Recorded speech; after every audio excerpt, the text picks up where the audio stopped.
Example 15 करते हैं। अब एग्जाम्पल 15 क्या कहता है, probability of a man hitting a target is 1/4। अब वो फायर करता है 7 टाइम्स। फर्स्ट पार्ट में क्या निकालना है, what is the probability of his hitting target at least twice, यानी कम से कम 2 बार उसने हिट किया। अब हिट करना टारगेट तो हमारा सक्सेस है, तो पी की वैल्यू कितनी गिवन है 1/4, यानी इस फेलियर की क्या आएगी 1 - 1/4, तो वैल्यू कितनी आएगी 3/4। अब इसके अंदर ही फायर 7 टाइम्स वो फायर करता है,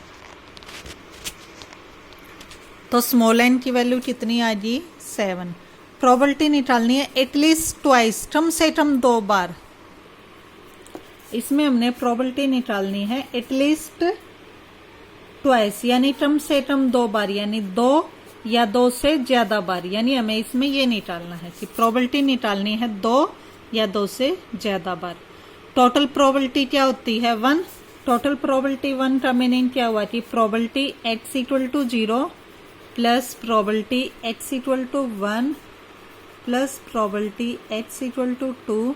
और ये कहाँ तक जाएगा, स्मॉल एन की वैल्यू जहाँ तक होती है। इस क्वेश्चन में स्मॉल एन की वैल्यू 7 है, 7 टाइम्स बोला था ना, तो probability x = 3 plus up to सॉन प्रोबेबिलिटी x = 7। या जी टोटल प्रोबेबिलिटी, टोटल प्रोबेबिलिटी किसके इक्वल गिवन है इसमें 1 के इक्वल। अब हमें निकालनी है प्रोबेबिलिटी x > 2, यानी कम से कम 2 बार, यानी 2 या 2 से ज्यादा बार। तो इसमें जो हमें प्रोबेबिलिटी निकालनी है वो हमें यहाँ से लेकर यहाँ तक की निकालनी है।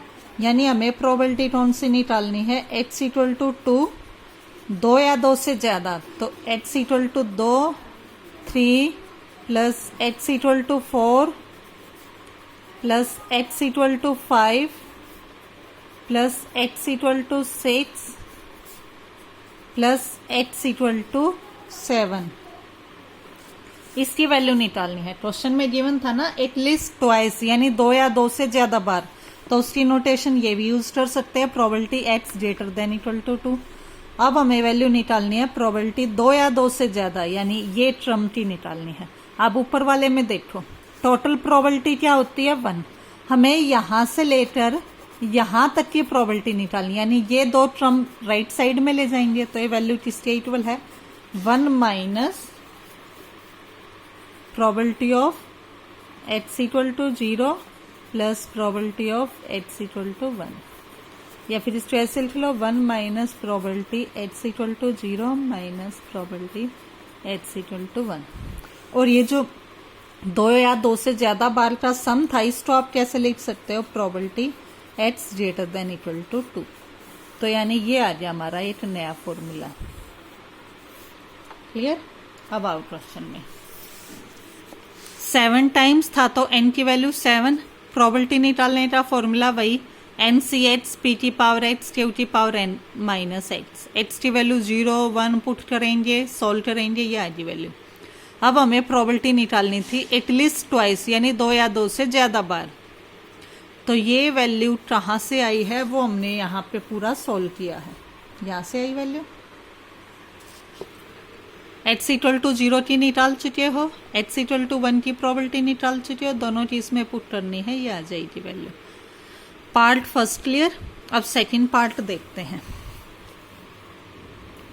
फर्स्ट पार्ट में गिवन था 7 टाइम्स फायर किया, यानी स्मॉल एन की वैल्यू जो गिवन थी, स्मॉल एन की वैल्यू हमें 7 गिवन थी। सेकंड पार्ट पढ़ो एक बार, हाउ मैनी टाइम्स, यानी इसके अंदर एन की वैल्यू निकालनी है। वो कह रहा है कितने टाइम्स वो फायर करे कि जो प्रोबेबिलिटी है हिटिंग की वो क्या आ जाए, at least once is, at least once यानी कम से कम 8, तो वही जैसे इसमें था एटलीस्ट ट्वाइस, तो 8 या 8 से ज्यादा बार, इज ग्रेटर देन 2/3। यानी हमें क्या गिवन है कि प्रोबेबिलिटी एटलीस्ट 1, यानी 2 या 2 से ज्यादा बार, तो x > 1, और उसकी प्रोबेबिलिटी क्या आ जाए ग्रेटर देन 2/3। ये गिवन है कंडीशन कि प्रोबेबिलिटी x > 1 ग्रेटर देन क्या आ जाए 2/3 और हाउ मैनी टाइम्स निकालना है ना, यानी n की वैल्यू हमें निकालनी है। अब देखो जैसे probability x greater than equal to 2 यानी 2 टर्म यहाँ आ गई तो उसके बाद वाली यहाँ, तो ऐसे ही जब इसकी वैल्यू निकालोगे प्रोबेबिलिटी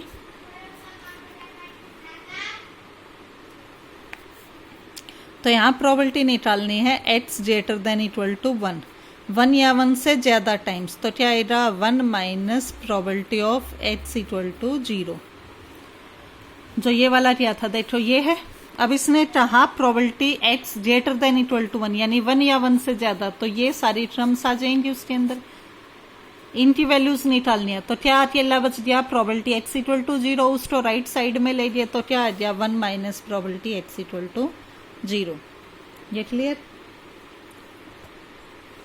आओ क्वेश्चन पे। Probability at least 1 hit, probability x greater than equal to 1, वही आ गया 1 minus probability x equal to 0। अब यहाँ n की वैल्यू गिवन नहीं है तो n इसमें एज इट इज रहेगा, x equal to 0 values put की, सिंप्लीफाई किया, ये आया 3/4 की n। 1 माइनस करना था तो 1 माइनस यानी ये वैल्यू हमारी ये आ गई।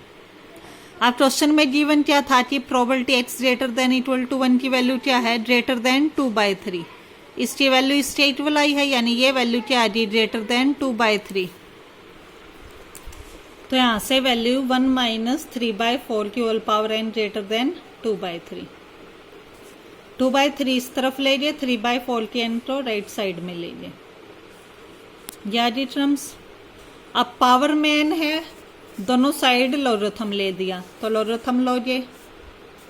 लॉगरिथम में क्या होता है पावर आगे आ जाती है तो n इसलिए आगे आ गया। लॉगरिथम डिवीजन पे कैसे खुलता है माइनस के साथ, तो ये माइनस के साथ ओपन हो गया। लॉगरिथम टेबल से इनकी वैल्यूज पुट की हैं, दिया की वैल्यू।